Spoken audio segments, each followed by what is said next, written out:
Right, you lot. Another MCU video. I truly demonstrate such originality, honestly. A white guy talking about Marvel, how creative.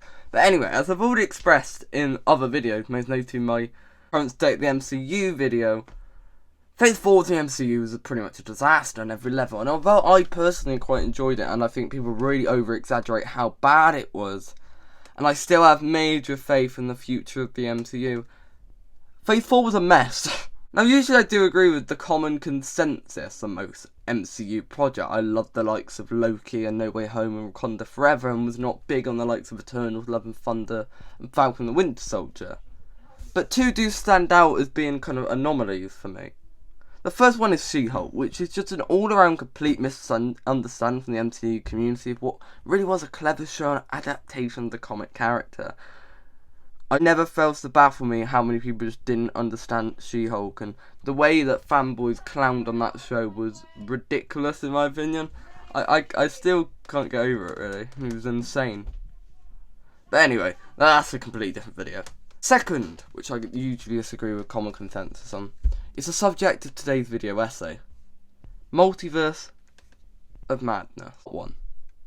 The hype. Now, this movie was big for a lot of people and was so hyped up, especially off the back of a few of the strongest MCU projects that kind of linked to it. A horror-esque Marvel film it was marketed at, directed by legacy director and the guy behind the OG Spider-Man trilogy, Sam Raimi, and it was revealed to have been filled to the brim with cameos. The hype was truly ecstatic for the film. That hype only plummeted to new heights post the likes of WandaVision and No Way Home. There was no way this could fail. Surely it was a slam dunk. And when it finally released, so many were disappointed, and I just can't see why. Part 2. It's not perfect. Now, is this movie perfect? No. Absolutely not. And let's start with what I wasn't really massive on. I think as a starter, the multiverse elements of it, well, fun, I think were underutilized in. Although I really enjoyed like the character elements and certain bits, especially like the zombie strange world and parts of, the Illuminati world and that kind of thing. I just think some of the basic multiverse things, like really the best thing you could come up with was Go on Red and Pizza Dough. Like, I think they kind of underutilized elements of the whole capability of having a multiverse, I think. And I think the multiverse stuff was done better in something like a Loki or something like a Quantum Mania. I just felt this was a lame kind of introduction to it.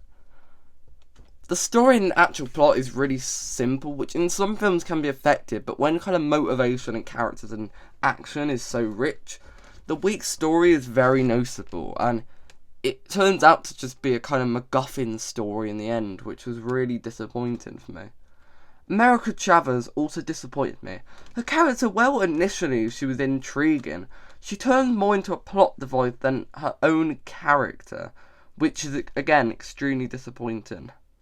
I also do want to touch on the Illuminati, who, yes, they were disappointing, but they're kind of in a mix. Because I feel people go overboard in calling them solely fanservice, when in actuality they're a major stepping stone in the arc of Strange as he realises what all Doctor Strange become. And they also showcase the power of Wanda and make her a more scary threat. So I think, like America, they're just plot devices, and I don't think they're pointless to the story like other people have said.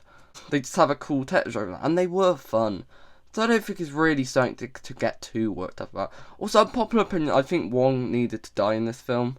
I know, I love Wong, but Wanda, as great as she was, she should have killed someone big to really assert that kind of presence down. Talking of Wanda, Part 3, Wanda.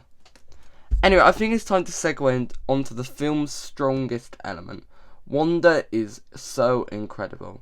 So many times in a Marvel movie, the villain is the weak link, but in Multiverse of Madness, it's the opposite completely. She works so well as a sympathetic yet scary presence. Wanda must be up there with Thor as one of the most tragic MCU characters to have to witness Vision be killed in her own hands, only for it to mean nothing. to drive her to insanity and creating a fake place with her own happiness she can't have is heartbreaking.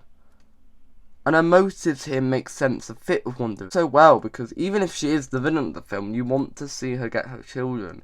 And that scene when she faces her kids in another round, only for them to resent her as she realises what she's become, is the epitome of tragic. She plays both roles so flawlessly, and it's great to see her powers in full effect. And she really has become one of my favourite MCU characters, especially post-Endgame.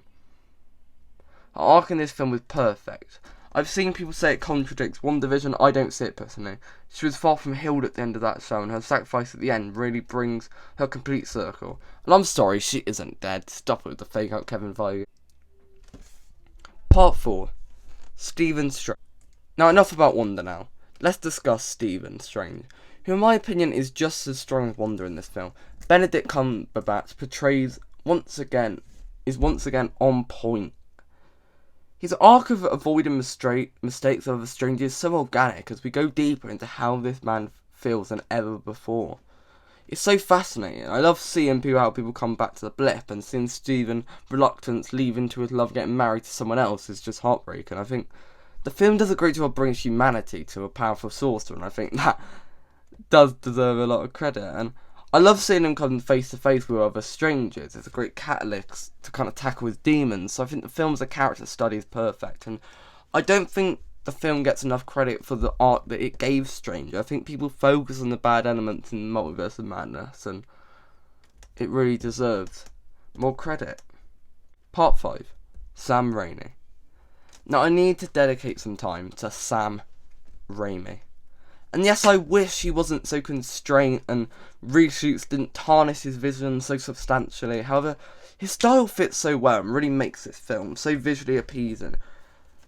Sam Raimi's dream was always to make a Doctor Strange film. Spider-Man, Batman and Doctor Strange were always his top 3 favourite superheroes, and I think that shows. He really cared, he really went into mythology, and you just feel his stamp onto the movie. He's unrecognisable from any other director. Like, he is him. His style really fits, and he's just so visually pleasing. I love his work on the action. I think the action is so exciting, and some of the visual is so unique, and it gives the film an aesthetic and makes it stand out from the rest of the MCU.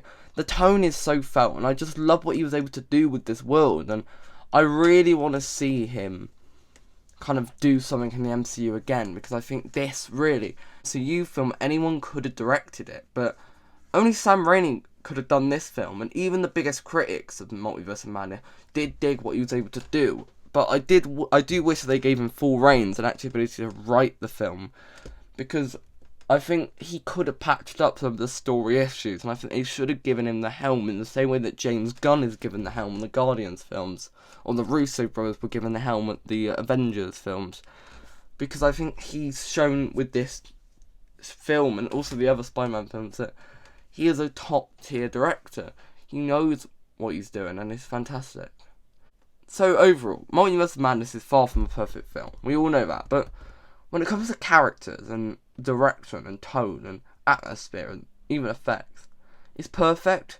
I think the hate it gets is absurd, and I think it's levels above the likes of Thor: Love and Thunder, or Eternals. People tend to lump it down with those films, and I don't think that's fair.